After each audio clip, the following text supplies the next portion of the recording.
তো আমি সব টমেটো একেবারে গলায় ফেলছি। এখন আমি ডিমগুলো দিয়ে দেব।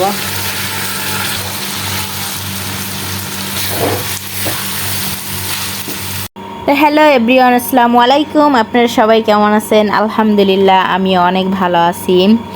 তো আজকে আমার রেসিপি এগুলা, অবশ্যই এরকম ডিম বোনা কে কে খাইতে পছন্দ করেন জানাবেন।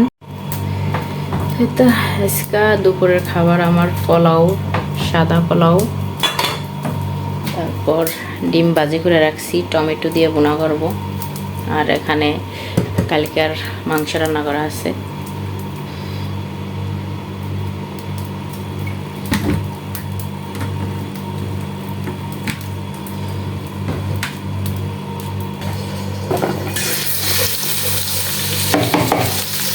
বোনা করার জন্য আমি পেঁয়াজগুলো দিয়ে দিলাম।